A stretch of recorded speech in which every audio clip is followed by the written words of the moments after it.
Sir ನಂದು vegetarian diet. Vitamin D ಇದು vegetarian ಡಯಟಲ್ಲಿ ಏನು ತೊಗೊಳ್ಬೋದು ಅಂತ ಹೇಳ್ತೀರಾ? ಶೂರಪ್ಪ ಹೇಳ್ತೇನೆ. ವಿಟಮಿನ್ ಡಿ ಬಂದು ಸೋರ್ಸಸ್ ಫಾರ್ ವೆಜಿಟೇರಿಯನ್ಸ್ ಬಂದು ಫೋರ್ಟಿಫೈಡ್ ಮಿಲ್ಕು, ಹಾಲು. ಅದರಲ್ಲಿ ನೀವು ಎಫ್ ಸಿಂಬಾಲನ್ನು ನೋಡಬೇಕಾಗುತ್ತೆ. ನಂದಿನಿ ಇರ್ಬೋದು, ಅಮೂಲ್ ಪ್ಯಾಕೆಟ್ಸಲ್ಲಿ ಎಫ್ ಸಿಂಬಾಲ್ ಹುಡುಕಿ ತಗೊಳ್ಳಿ. ಫೋರ್ಟಿಫಿಕೇಶನ್ ಅಂದರೆ ವೈಟಮಿನ್ ಡಿನ ಎಕ್ಸ್ಟ್ರಾ ಆ್ಯಡ್ ಮಾಡಿರ್ತಾರೆ ಹಾಲಲ್ಲಿ. ಇದಲ್ಲದೆ ನಿಮಗೆ ಕುಕ್ಕಿಂಗ್ ಆಯಿಲ್ಸ್, ಯಾವುದೇ ಆಯಿಲ್ ಕೆಲವೊಂದರಲ್ಲಿ ಎಫ್ ಅಂತ ಸಿಂಬಾಲ್ ಇದ್ದರೆ ವೈಟಮಿನ್ ಡಿ ಆ್ಯಡ್ ಆಗಿದೆ ಅಂತ ಅರ್ಥ.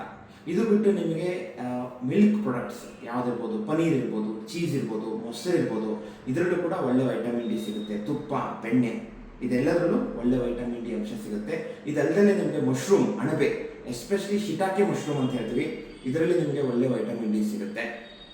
ನಿಮಗೆ ಇನ್ನೂ ಎಕ್ಸ್ಟ್ರಾ ಬೇಕು ವೈಟಮಿನ್ ಡಿ ಇಂಪ್ರೂವ್ ಆಗಬೇಕಂದ್ರೆ ಮಿನಿಮಮ್ 30 ರಿಂದ 45 ನಿಮಿಷ ಸನ್ಲೈಟ್ ಎಕ್ಸ್ಪೋಜರ್ ಮಾಡ್ಕೊಳ್ಳಿ. ಡೈಲಿ ಅದರಲ್ಲಿ ಕುತ್ಕೊಳ್ಳಿ ಅಥವಾ ಓಡಾಡಿ ಅಥವಾ ರನ್ ಮಾಡಿ. ಅದು ಬೇರ್ ಬಿಲೋ ಎಲ್ಬೋ ಅಂತೀವಿ, ಅಂದರೆ ನಿಮ್ಮ ಎಲ್ಬೋಕ್ಕಿಂತ ಕೆಳಗಡೆ ಎಕ್ಸ್ಪೋಸ್ ಆಗಬೇಕು, ನೀ ಜಾಯಿಂಟ್ಗಿಂತ ಕೆಳಗಡೆ ಎಕ್ಸ್ಪೋಸ್ ಆಗಿ ಮಿನಿಮಮ್ 30 ನಿಮಿಷ ಪ್ರತಿದಿನ. ಐಡಿಯಲಿ 11 ರಿಂದ 3 ಗಂಟೆ ಒಳ್ಳೆ ಸನ್ಲೈಟ್ ನಿಮಗೆ ಸಿಕ್ಕರೆ ವೈಟಮಿನ್ ಡಿ ಸಿಂಥೆಸಿಸ್ ಆಗುತ್ತೆ. Take care. Okay, thank you.